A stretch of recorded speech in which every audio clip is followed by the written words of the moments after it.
SC వర్గీకరణపై supreme court ఇచ్చిన చారిత్రాత్మక తీర్పుపై Telangana assembly స్వాగతించింది. తెలంగాణలో వర్గీకరణను అమలు చేస్తామని స్వయంగా సీఎం రేవంత్ రెడ్డి సభలో ప్రకటించారు. ఇప్పటికే ప్రకటించిన ఉద్యోగాల్లో వర్గీకరణను అమలు చేస్తామని చెప్పారు. ఇటు ప్రధాన ప్రతిపక్షంగా బీఆర్ఎస్ సైతం సుప్రీంకోర్టు తీర్పుపై హర్షం వ్యక్తం చేసింది. గతంలో తాము ఎస్సీ వర్గీకరణ కోసం కేంద్రానికి లేఖ రాసినట్లు సిద్దిపేట ఎమ్మెల్యే హరీశ్రావు తెలిపారు. ఇటు బీజేపీ కూడా ఎస్సీ వర్గీకరణ తీర్పుపై సంతోషం వ్యక్తం చేసింది. ఎస్సీ వర్గీకరణకు చెందినటువంటి నేతలు కూడా సుప్రీంకోర్టు తీర్పుపై తమ అభిప్రాయాలను వ్యక్తం చేశారు. సుప్రీంకోర్టులో బలమైన వాదనను తెలంగాణ రాష్ట్ర ప్రభుత్వం కాంగ్రెస్ ప్రభుత్వం వినిపించడంతో ఈనాడు సుప్రీంకోర్టు మాదిగ ఉపకులాల వర్గీకరణకు అనుకూలమైన తీర్పునివ్వడం జరిగింది. నేను మనస్ఫూర్తిగా సుప్రీంకోర్టు కాన్స్టిట్యూషనల్ బెంచ్కు రాజ్యాంగ ధర్మాసనానికి మనస్ఫూర్తిగా కృతజ్ఞతలు తెలియజేస్తున్నా. దేశంలోనే అందరికంటే ముందు బాగానే నిలబడి తెలంగాణ రాష్ట్ర ప్రభుత్వం ఏబిసిడి వర్గీకరణ అమలు చేసే బాధ్యత మా మిత్రులు మా మంత్రివర్గ సహచరులు మేమందరం తీసుకుంటాం. అవసరమైతే ఇప్పుడు ఇచ్చిన ఉద్యోగ నోటిఫికేషన్లలో కూడా వర్గీకరణను అమలు చేయడానికి అవసరమైతే ఆర్డినెన్స్ తీసుకొచ్చి మాదిగ సోదరులకు న్యాయం చేసే బాధ్యత మేము తీసుకుంటాము. Today I'm little bit emotional. ప్రత్యేకంగా ముఖ్యమంత్రి గారికి ధన్యవాదాలు తెలియజేస్తున్నాను. ప్రభుత్వం ఏర్పడ్డ 2 మాసాలకే ఏజీతో మాట్లాడి వారు ఆదేశాలు ఇవ్వడం జరిగింది.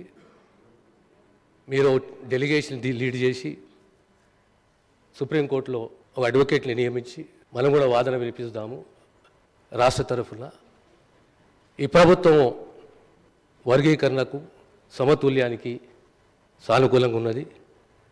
Will fight for the right of the down trodden discriminated అనే ఒక ఉద్దేశంతో ఓ డెలిగేషన్ని అప్పచెప్పారు. I led the delegation to supreme court. We have appointed a senior advocate in the Supreme Court and we were expecting a positive judgment. ఈరోజు చక్కటి judgement వచ్చింది. మా ప్రభుత్వం ఏర్పడిన వెంటనే సభానాయకుడిగా కేసీఆర్ గారు 29 నవంబర్ 2014లో ఈ ఎస్సీ వర్గీకరణ వెంటనే చేయాలని ఆనాడు మా సభానాయకుడిగా కేసీఆర్ గారు ఈ సభలో తీర్మానాన్ని ప్రవేశపెట్టి కేంద్ర ప్రభుత్వానికి ఏకగ్రీవంగా ఈ వర్గీకరణ చేపట్టాలని చెప్పిన పార్టీ మా బీఆర్ఎస్ పార్టీ. తీర్మానం చేయడమే కాదు అధ్యక్ష, ఎస్సీ వర్గీకరణను వెంటనే చేపట్టాలని ఆ తీర్మానం కాపీని స్వయంగా కేసీఆర్ గారే తీసుకొని ఆనాటి ఉప ముఖ్యమంత్రిగా ఉన్న నాయకులను దళిత నాయకులందరినీ వెంట పెట్టుకొని వెళ్ళి ప్రధానమంత్రి గారిని స్వయంగా కలిసి దీని వర్గీకరణ యొక్క ఇంపార్టెన్స్ను ఆ రోజు కేసీఆర్ గారు ప్రధాని గారికి వివరించడం జరిగింది. నరేంద్ర మోడీ గారు 70 సంవత్సరాలుగా ఎవరు చేయనటువంటి సాహసం నరేంద్ర మోడీ గారు పాటించారు. వారికి అండగా నిలబడ్డారు. హైదరాబాద్ పర్యటనలో కూడా వారు వీరికి అండగా నిలబడుతున్నట్టుగా స్పష్టంగా వారు అక్కడ హామీ చేయడం జరిగింది. అధ్యక్ష, 30 ఏళ్ళ రాజకీయ చరిత్రలో ఇరుక్కుపోయినటువంటి ఎస్సీ వర్గీకరణ అంశం న్యాయమైనటువంటి పోరాటమని గుర్తించి ప్రధాని నరేంద్ర మోడీ గారు ఉద్యమానికి మద్దతు ఇచ్చారు. అధ్యక్ష, హైదరాబాద్ పర్యటనలో భాగంగా ఇందుకోసం పోరాడుతున్న నాయకులకు అండగా ఉంటామని హామీ ఇచ్చారు. అధ్యక్ష, ఇందుకు కేంద్ర ప్రభుత్వ పరంగా చేయాల్సిన ప్రయత్నాలు చేస్తున్నారు. అధ్యక్ష, అదే సమయంలో దేశ అత్యున్నత న్యాయస్థానం కూడా ఎస్సీ ఎస్టీ ఉప కుల వర్గీకరణకు అనుకూలంగా చెప్పినటువంటి తీర్పు చాలా సంతోషంగా ఉంది. అధ్యక్ష, రేవంత్ రెడ్డి గారికి ప్రత్యేకంగా ధన్యవాదాలు తెలపాలి. ముఖ్యమంత్రి గారు ప్రత్యేకంగా అడ్వకేట్ని ఏర్పాటు చేసి ముఖ్యమంత్రి గారు రాష్ట్ర ప్రభుత్వం ద్వారా అఫిడవిట్ని కూడా ఫైల్ చేయించి వర్గీకరణకు మద్దతు తెలిపారు. అదేవిధంగా కేంద్ర ప్రభుత్వానికి కూడా నేను హృదయపూర్వకంగా నా అభినందనలు తెలియజేస్తున్నాను. కేంద్ర ప్రభుత్వం కూడా వర్గీకరణకు అనుకూలంగా సుప్రీంకోర్టులో అఫిడవిట్ ఫైల్ చేసింది. కేంద్ర రాష్ట్ర ప్రభుత్వాలకు వర్గీకరణకు అనుకూలంగా అఫిడవిట్లు ఫైల్ చేసినందుకు హృదయపూర్వకంగా దళిత జాతుల నుంచి నేను అభినందనలు తెలియజేస్తూ ఈ తీర్పును స్వాగతిస్తూ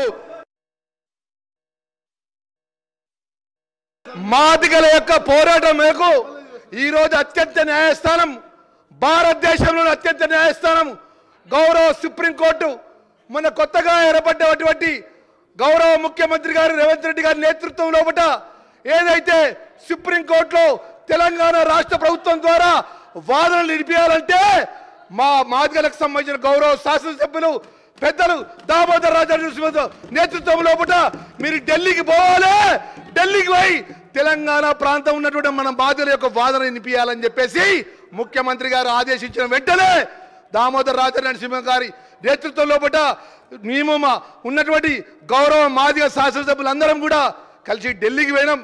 ఇక్కడ ఉన్న అడ్వకేట్ జనరల్ సుదర్శన్ రెడ్డి గారితో సుమారు 3 గంటలు మేమందరం గౌరవ శాసనసభ్యులందరం మాట్లాడడం జరిగింది.